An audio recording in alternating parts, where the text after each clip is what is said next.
بسم اللہ الرحمن الرحیم۔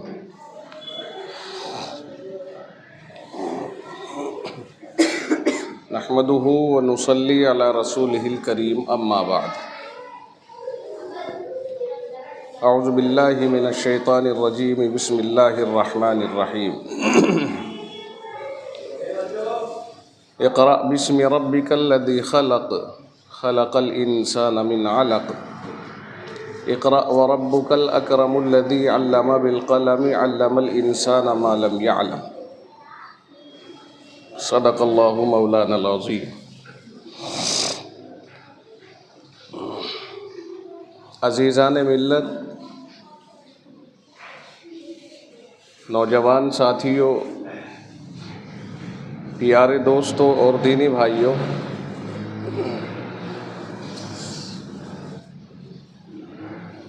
آج جمعۃ المبارک کا دن ہے اور یہ دن سید الایام ہے،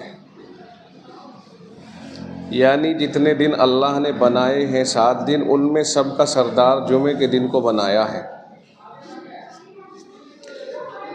اور خود رسول اکرم صلی اللہ علیہ وسلم نے بھی فرمایا اس سلسلے میں، خیر یوم طلعت علیہ الشمس یوم الجمعہ،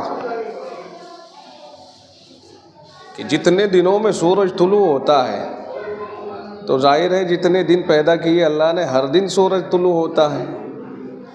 فرمایا ان دنوں میں سب سے بہتر دن جمعے کا دن ہے۔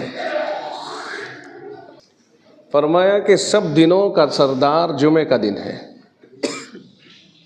خیر یوم طلعت علیہ الشمس یوم الجمعہ، سب سے بہتر دن جمعے کا دن ہے۔ یہ کون کہتا ہے جی؟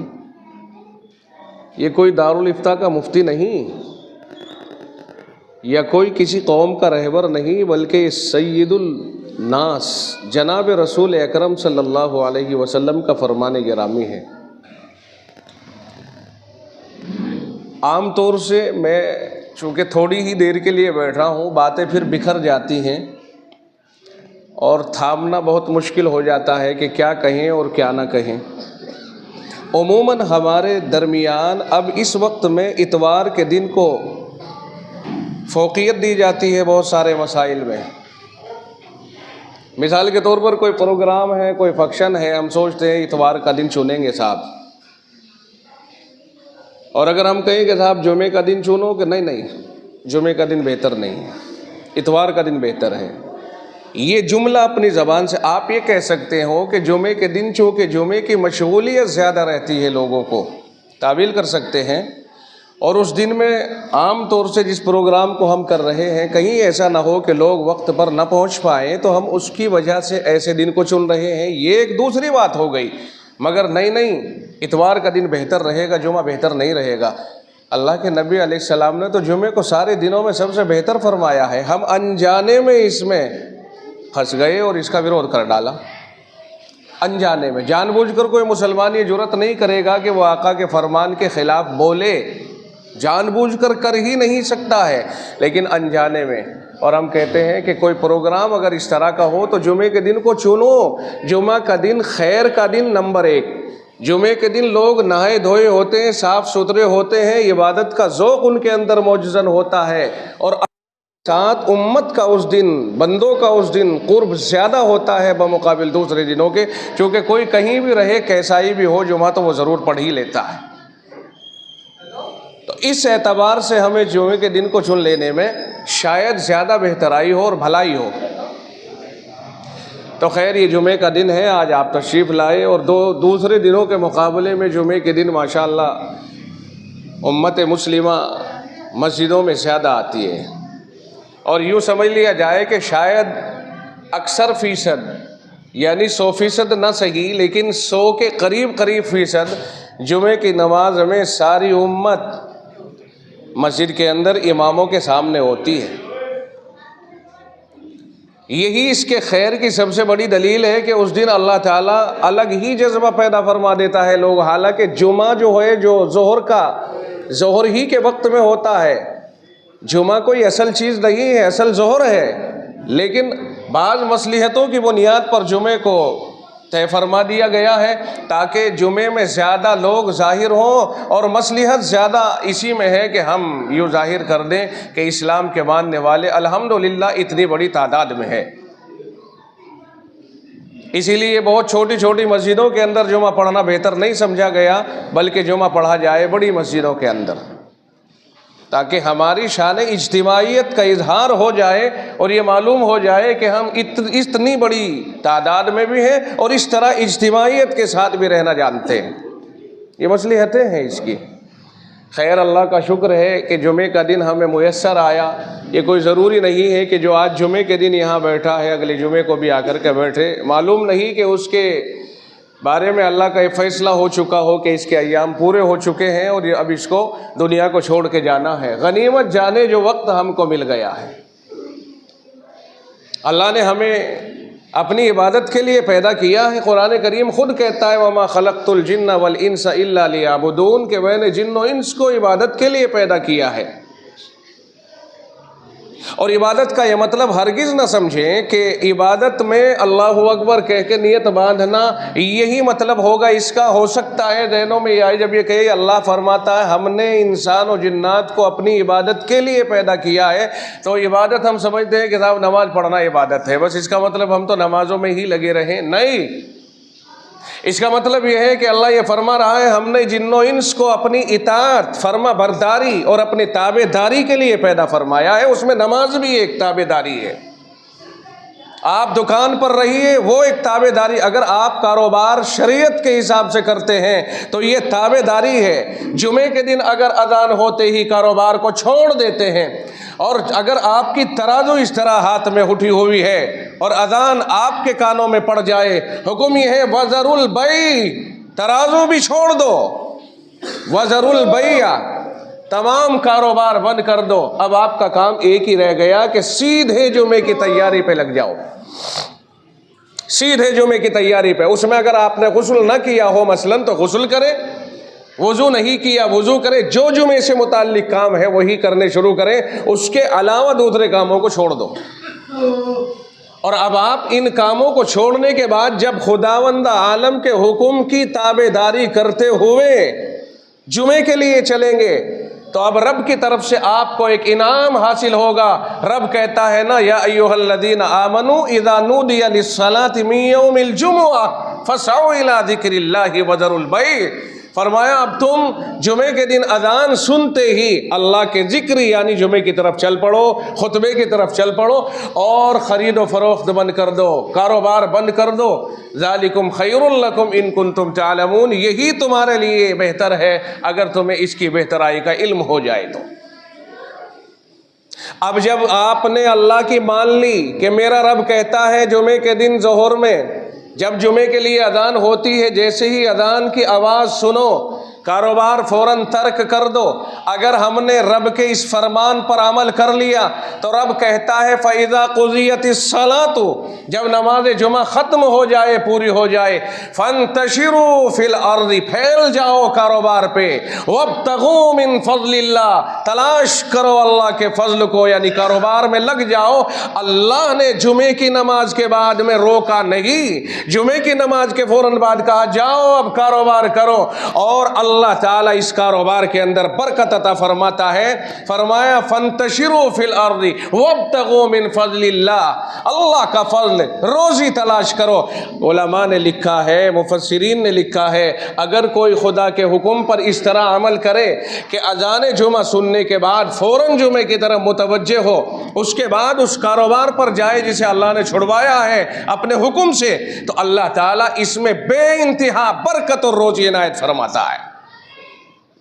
کاش کہ ہمیں اس پر اعتماد پیدا ہو جائے، کاش کہ ہمارا یقین یہ ہو جائے کہ جب ہم خدا کے حکم پر عمل کرتے ہوئے اسی کی عبادت کے لیے کاروبار کو روک رہے ہیں، پھر رب کہتا ہے اب جاؤ، چونکہ میں نے تمہیں اٹھایا تھا کاروبار کے اوپر سے، جاؤ بیٹھو کاروبار کے اوپر، کرو کاروبار۔ جو رب تمہیں روزی دینے پر قادر ہے وہ رب تمہیں اپنی قدرت سے پوری روزی عطا فرمائے گا۔ وہی رب ہے جو روزی روکتا بھی ہے اور روزی کو کھولتا بھی ہے۔ ہم نے سوچا کہ ابھی تو جمعے کی نماز کھڑی ہوگی 2 بجے، اور صاحب 1:45 بجے جاؤں گا میں یہاں سے 5 منٹ چلوں گا, 5 منٹ میں وضو وغیرہ کروں گا, پھر بھی میرے پاس بہت ٹائم ہے. جو لوگ یہ تعویل کرتے ہیں کراہت تحریمی کا ارتکاب کرتے ہیں. مکروہ تحریمی ہے اذان کے سننے کے بعد کاروبار کرنا, اس کے اوپر علماء کا فتویٰ ہے. اور فتویٰ ہی کیا کرے گا, رب کے حکم کو توڑنا. رب نے دیگر نمازوں میں یہ فرمایا نماز پڑھو, مومنین پر نماز وقت پر فرض ہے, لیکن ایسا آرڈر جیسا جمعے کے لیے فرمایا ہے کسی بھی نماز کے لیے اس طرح کا آرڈر نہیں فرمایا. آپ کو اختیار دیا ہے, مثلا ظہر کا وقت اگر 12:30 بجے شروع ہو کر 3 بجے ختم ہوتا ہے, اس بیچ میں آپ کے لیے اختیار ہو گیا. جب آپ کے لیے مناسب وقت ہو نمازوں کے لیے وقت طے کر لو. ہم اس ٹائم بہتر سمجھتے ہیں سب جمع ہو سکتے ہیں. آپ نے مثال کے طور پر 2 بجے طے کر لیا, کر لو 2 بجے یہ, لیکن اذان ہوتے ہی آپ کو نماز پڑھنے کے لیے آنا فرض نہیں ہوگا, نماز کے لیے آنا فرض ہوگا. یہاں پر اذان ہوتے ہی کاروبار مصروفیات کو چھوڑ کر نماز کے لیے چلنا فرض ہوگا. یہ ہے فرق جمعے کی اور دیگر نمازوں میں, اس لیے کہ جب اللہ نے اٹھا دیا آپ کو کاروبار کے اوپر سے, وہ رب جانچ رہا ہے میری مانی کس نے ہے, کہا فلاں نے مانی ہے, اس نے کاروبار چھوڑا تھا. رب کہتا جاؤ میرے بندو اب کرو, اب دیکھو میری خدائی کے کرشمے کہ تمہیں روزی دیتا ہوں بڑھا کر یا نہیں دیتا ہوں. یہ ہے یقین مسلمان کا, اس پر اعتماد ہونا چاہیے. اور یہ کہاں کہا گیا ہے جی, یہ اللہ نے قرآن کریم میں فرمایا ہے, جسے ہم نے سب سے پیچھے ڈال رکھا ہے. تعلیم کے نام پر تو ہم بہت اچھلتے ہیں صاحب, مسلمان تعلیم میں بہت پیچھے جا رہا ہے. مسلمان کو آگے آنا چاہیے, تعلیم میں آگے آنا چاہیے, تعلیم کے میدان میں آگے آنا چاہیے. مگر جو لوگ مسلمان کو تعلیم کے میدان میں آگے لانے کی وکالت کرتے ہیں, ان کی زبان پر کبھی قرآن کریم کا حفظ اور حدیث رسول کو جاننا اور عالمیت کا کورس کبھی نہیں آتا ہے. معاف کیجئے, ان کی زبان پر صرف ڈگریاں آتی ہیں کہ مسلمان پیچھے ہو گیا ہے, وکیل کم ہو گئے, ڈاکٹر کم ہو گئے, انجینئر کم ہو گئے اور فلاں, لیکن کوئی اس طرف نہیں جاتا ہے. میں سمجھتا ہوں کہ مسلمانوں کے اندر قرآن کریم کے عالم اور حافظ کم ہوتے جا رہے ہیں, جس کی وجہ سے مسلمان بہت پیچھے جا رہا ہے. ہم نے ترقیات کو قرآن سے ہٹ کر سمجھا, حالانکہ ہمیں یہ فرق نہیں کرنا چاہیے, یہ فرق ہمیں نہیں کرنا چاہیے. قرآن کریم میں جب رب ذوالجلال نے اپنے پیغمبر پر پہلی وحی نازل فرمائی اور یہ فرمائے اقرا, پڑھیے. میں آپ سے پوچھنا چاہتا ہوں کہ جتنے پیغمبر اللہ نے بھیجے ہیں سب سے بلند مقام کس کو دیا ہے؟ آپ ہی اپنی زبان سے بتائیے. جناب رسول اکرم صلی اللہ علیہ وسلم کا سب سے بلند مقام تھا نا. اور جس وقت اللہ نے یہ خطاب فرمایا اقرا, پڑھیے, اس سے پہلے تو نبی صلی اللہ علیہ وسلم لوگوں کی نگاہوں میں عام جنتا کے فرد تھے نا, لیکن آج اللہ نے اظہار فرما دیا اس بات کا جس کو اللہ نے چھپا رکھا تھا, کہ میرا محبوب کائنات میں سب کا دلارا اور سب سے بلند مقام ہے. جبریل کو بھیجا, جاؤ میرے محبوب سے کہو اقرا, تعلیم پڑھیے. اگر اس پاک ذات کی طرف سے آنے والی کوئی چیز اس پاک کے اوپر اترنے والی یا اس سے خطاب کی یا اس کو دینے کی کوئی اور چیز افضل ہوتی تعلیم سے ہٹ کر کے, تو رب ذوالجلال پہلی ملاقات پر وہ عنایت فرماتا. لیکن رب نے پہلا خطاب کیا تو کہا تعلیم حاصل کیجئے, اقرا, پڑھیے. آپ پڑھیے. معلوم ہوا کہ رب کی طرف سے تعلیم سب سے بڑا تحفہ ہے اور سب سے بڑا انعام ہے. اسی لیے محبوب کو سب سے پہلے تعلیم کا تحفہ عطا فرمایا, اقرا, پڑھیے. اور جب یہ فرمایا پڑھیے تو یہ چھپا لیا اللہ تعالیٰ نے, کیا پڑھیں؟ اقرا, پڑھیے. تو ظاہر ہے کیا پڑھیں؟ اس میں اللہ نے ذکر نہیں فرمایا. اقرا مفعول کو چھپا لیا ہے, پڑھیے. اور پڑھنے کے ساتھ ساتھ اللہ نے ایک بات اور نازل فرمائی. کیا جواب نہیں ہے صاحب؟ اگر آپ قرآن کریم کے انداز کو سمجھیں اور دیکھیں اور علماء سے ملیں اور پوچھیں تو پتہ چلے گا رب نے کہا اقرا, پڑھیے. لوگوں نے پڑھنا شروع کر دیا ہے, ساری امت پڑھنے لگ گئی. کوئی وکالت, کوئی ڈاکٹری, کوئی انجینئرنگ, کوئی کرشی کا علم, کوئی کسی چیز کا علم حاصل کر رہے ہیں, کوئی قرآن کریم کا حفظ کر رہا ہے, کوئی عالمیت کا کورس کر رہا ہے. رب نے فرمایا پڑھو. یہ ساری چیزیں اس فرمان گرامی کے ماتحت آ گئی. اب اللہ تعالیٰ نے ایک لفظ جو آگے ارشاد فرمایا وہ ہے سمجھنے کی چیز. پڑھو, پڑھتے چلے جاؤ, مگر بسم ربکا, اپنے اس پروردگار کے نام کے ساتھ ساتھ اس کا نام لیتے رہو, اس کے نام سے جڑ کر کے پڑھو جس نے کائنات کو پیدا کیا ہے. معلوم ہوا تعلیم وہی معتبر ہے جو رب ذوالجلال کی منشا سے نہ ہٹائے, اور جو تعلیم حاصل کرنے والا رب کی منشا سے ہٹتا چلا گیا وہ تعلیم معتبر ہی نہیں ہے. آپ کی یہ پوائنٹ اس آیت سے سمجھ میں آیا کہ نہیں آیا؟ میں آپ سے پوچھنا چاہتا ہوں, آپ پڑھے لکھے ہیں اور اللہ کا شکر ہے کہ سبھی میں سمجھتا ہوں بڑے افہم اور اذکا اور ابہا لوگ بیٹھے ہوئے ہیں, بڑے فہیم ہیں, سمجھدار ہیں. رب ذوالجلال نے فرمایا پڑھیے, اور ساتھ ہی ساتھ آزاد نہیں چھوڑا کہ پڑھیے تو کچھ بھی آپ کی مرضی آ جائے پڑھیے, کوئی بھی کام چاہیں آپ کریں. رب نے پابند کر دیا پڑھیے, مگر وہی پڑھنا معتبر ہوگا جو رب کے نام کے ساتھ, اس کے تصور کے ساتھ, اس کی یاد کے ساتھ جوڑ رکھتا ہو, اور جو اس کی یاد سے ہٹائے اور دہریت کی طرف لے جائے اور اتنا بڑا اپنے آپ کو سمجھنے لگے کوئی اللہ کے تصور اور اس کے نام اور اس کی تعلیم سے ہٹ کر کے اور اس کی ہدایت سے ہٹ کر کے. صاحب اب مولوی ہمارے سامنے ہوتا کیا ہے؟